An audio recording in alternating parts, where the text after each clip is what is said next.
All right, so I want to try to relate for you guys one of the primary sort of influencing factors on energy consumption. Okay, and that thing is human thermal comfort. And part of what we want to do is maybe take a look at a broad historical sort of overview of it. Okay, so the first question to ask yourself is, what the heck is human thermal comfort, right? You probably all can get a generalized idea of what it is, but let's take a look at it a little bit more careful. All right, a little more carefully. So basically, it's lack of discomfort, and it's lack of thermal discomfort. Okay? So when we're comfortable, we don't think about it, right? Like right now, I'm not thinking that I'm really cold. I'm not thinking that I'm hot, because, you know, other than if we weren't talking about, since we're talking about human thermal comfort, it comes to mind. But when you're comfortable, you don't think about it, okay? We notice discomfort when our body is like trying to adjust to keep us comfortable, okay? So our mind is part of what tells us that we're comfortable, but our body is also responding to the environment and responding to trying to keep us at the level where our human bodies can continue to run. Right? On Saturday night up in San Luis Obispo during the 2017 Design Village Awards, I was pretty darn sure that my body was telling me that I was cold and I was not comfortable. I think a lot of other people felt the same way. Okay? So some people were shivering, right? Shivering is one of those things that says, hey, I gotta do something to keep this body warm. Okay? So what is it? How does it relate to human thermal comfort? I mean, how does it relate to energy efficiency? Right? Well, oops, not the wrong way. There we go. Let's take a look at how humans have related to thermal comfort over time. Okay? So think of it in terms that our desire to be comfortable is going to lead us to create buildings, right? The creation of buildings is going to lead us to think about, hey, it's still cold in this building, even if it's not as cold as it is outside, or it is hot here, even if I'm not standing out in the glaring sun, okay? So we need to kind of heat and cool this place to make it feel comfortable.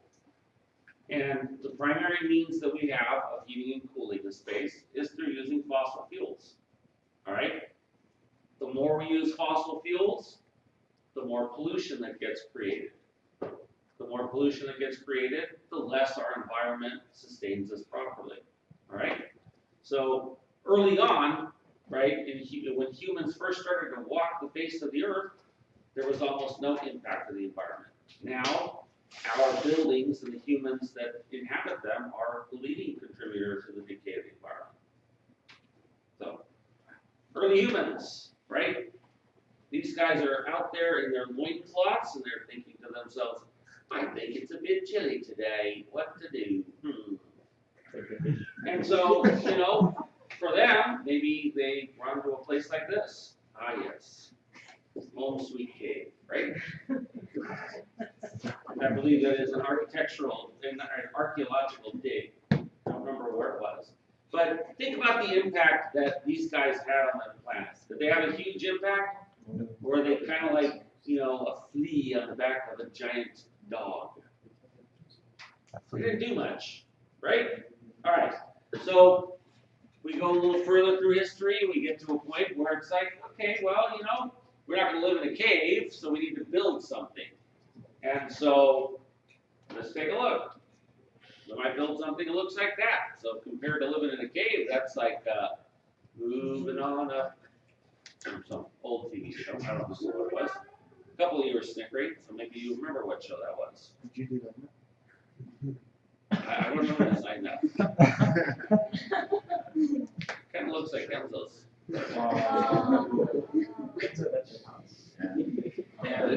Okay.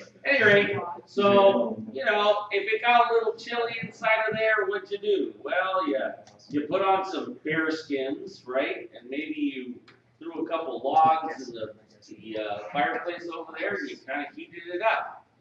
There's a little space, so it's pretty easy to heat up with just one fireplace. It's one room.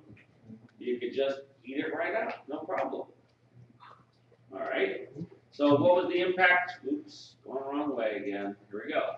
So what was the impact on the planet? So pretty much it was insignificant. We're still, now there's a few fleas on the back of the dog, right?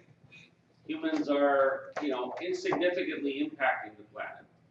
And that continued, right, up until the Industrial Revolution. When we got closer to the Industrial Revolution, things started to change. Right? Before that, most of the buildings were relatively small. The building materials were pretty much natural. They were harvested by hand. Somebody went out, cut down a tree, you know, or somebody went and got some stone out of a quarry and piled it up to make a wall. Heating back then, right, in those early days was almost always just a small fire, and there weren't that many humans on the face of the planet where fires could really impact, you know, the air. So there was no such thing as air conditioning. And there's our favorite bell. Let's see. Oh, it's only going to ring one time because it's 1 o'clock.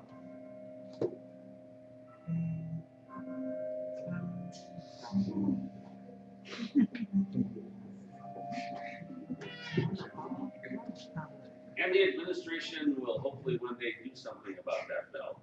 Wait for the bell. There it is. Okay, here we go.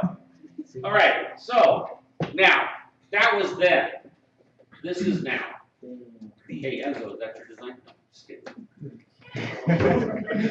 Okay, right? Isn't she a beauty, though? Like, you're all going, trying to swallow the, yeah, this is I guess this would be called a McMansion. It's probably 5,000 square feet for, you know, a couple and their baby. How much building materials went in to house a couple and their baby here? How many trees had to die? How many, you know, furnaces had to blast out glass? How many chemicals are in this building? Right? And this is just one little tiny house, right? One. Think about what happens when it turns into a whole city. Okay? There is just a lot of pollutants that have gone into making all of those buildings.